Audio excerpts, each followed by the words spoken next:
Artist या art की तरफ अट्रैक्ट होते हैं, लेकिन आप कोई आर्ट पीस बनाने से डरते हैं क्योंकि आपको लगता है कि आप कभी उतने अच्छे नहीं बन पाएंगे?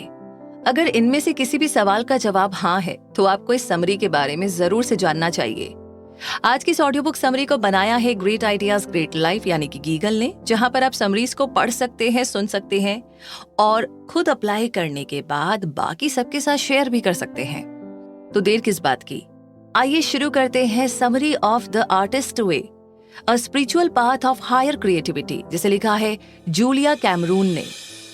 इस समरी की बात करें तो ऑथर यहाँ पर आपको बताते हैं कि बहुत सारे आर्टिस्ट अपनी क्रिएटिविटी को छोटी उम्र में ही मार देते हैं क्योंकि उनके आसपास का माहौल उन्हें अपने टैलेंट को निखारने ही नहीं देता, और तब ये वो बनते हैं जिन्हें शैडो आर्टिस्ट कहा जाता है।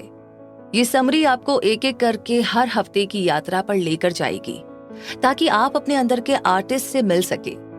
हर हफ्ते की यात्रा में हम आर्टिस्ट की जिंदगी की एक एक रुकावट के बारे में बात करेंगे और ये भी देखेंगे कि कैसे हम इन रुकावटों को दूर कर सकते हैं। तो ये समरी आपको लोगों की जिंदगी के असली एग्जाम्पल के बारे में भी बताएगी कि कैसे हम उनकी जिंदगी से सीख सकते हैं। हर हफ्ते का हमें टास्क दिया जाएगा ताकि हम अच्छा परफॉर्म कर सके। तो तैयार हो जाइए इस जर्नी पर चलने के लिए, जहां पर आप अपने अंदर के आर्टिस्ट की खोज करेंगे। Week 1, recovering a sense of safety. मतलब ये चैप्टर आपको शैडो आर्टिस्ट के बारे में बताता है, अपने नेगेटिव थॉट्स को ढूंढना और पॉजिटिविटी के साथ उन्हें दूर करना। शैडो आर्टिस्ट ऐसे इंसान होते हैं जो किसी क्रिएटिव फील्ड में अपना भविष्य बनाना चाहते हैं, पर अपने आसपास के लोगों या माहौल की वजह से वो ऐसा नहीं कर पाते। शैडो आर्टिस्ट कभी भी अपने चुने हुए काम में खुश नहीं रहते क्योंकि यहाँ पर वो कोई भी क्रिएटिव काम नहीं कर पाते जो उन्हें पसंद है। शैडो आर्टिस्ट अक्सर ऐसे जॉब सिलेक्ट करते हैं जैसा उन्हें आर्ट पसंद है। जैसे कोई इंसान डायरेक्टर बनना चाहता है तो वो डायरेक्ट असिस्टेंट बन जाएगा, या किसी को राइटर बनना है तो वो एडिटर बन जाएगा। ये कभी भी अपने आप को अच्छा आर्टिस्ट नहीं मानते और इसी डर की वजह से खुद को मौका नहीं देते हैं। शैडो आर्टिस्ट खुद को बहुत ही सख्त तरीके से जज करते हैं और अपने मन में ये बैठा लेते हैं कि वो कभी भी एक अच्छे आर्टिस्ट नहीं बन सकते। जैसे एक छोटा बच्चा चलने से पहले कई बार गिरता है, वैसे ही हर इंसान कुछ सीखते समय कई बार गिरता है।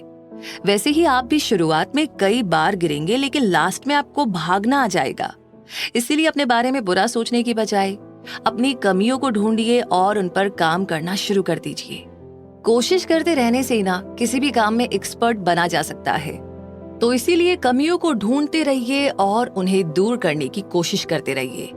अक्सर इंसान एक ही बात सोचता है कि मैं इस काम में उतना अच्छा नहीं हूँ, मेरी आर्ट को कोई पसंद नहीं करेगा और लोग मेरा मजाक उड़ाएंगे, लेकिन इनमें से ज्यादातर सच नहीं होता है। और हमारे कल्चर, रिलीजन, परिवार और नेगेटिव इन्फ्लुएंस के कारण ये बातें हमारे सबकॉन्शियस माइंड में बैठ जाती है। नेगेटिव बातों को हमेशा पॉजिटिविटी के साथ दूर करना चाहिए। खुद की तारीफ करना आसान काम नहीं होता है।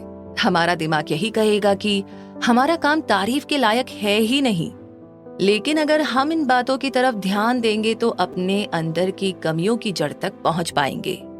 ऑथर कहते हैं कि सुबह उठते ही अपने विचारों के बारे में 3 पेजेस लिखे, लेकिन उन्हें दोबारा पढ़ना मत, ना ही किसी के साथ शेयर करना। खुद के साथ रहने की कोशिश करो, नाचो, गाओ, पार्क में बैठकर कोई पेंटिंग बनाओ, कुछ भी करो, लेकिन खुद के साथ रहकर मजा लो। इस चैप्टर में जो तरीके बताए गए हैं उन्हें आप पॉल की कहानी से और अच्छे से समझ सकेंगे। पॉल एक शैडो आर्टिस्ट था जो हमेशा से राइटर बनना चाहता था। वो काफी अच्छा लिखता था, उन्होंने कई जर्नल भी लिखे, लेकिन कभी भी अपने काम को परिवार, दोस्त, किसी के साथ शेयर नहीं किया। जब पॉल ने अपने अंदर के आर्टिस्ट को बाहर निकालने की कोशिश की तो उसके सामने बहुत सारी चुनौतियां आई।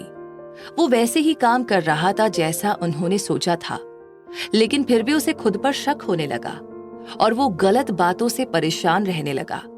बहुत सोचने पर उसकी समझ में आया कि वो अपना काम लोगों को दिखाने से डरता है क्योंकि उसे दूसरों के पॉजिटिव फीडबैक और तारीफ पर विश्वास नहीं है। तो पॉल ने अपने अंदर के नेगेटिव बिलीफ का पता लगाया और पाया कि उसके कॉलेज का एक टीचर उसकी हमेशा तारीफ करता था, जिसने बाद में उसे सेक्सुअली अब्यूज किया।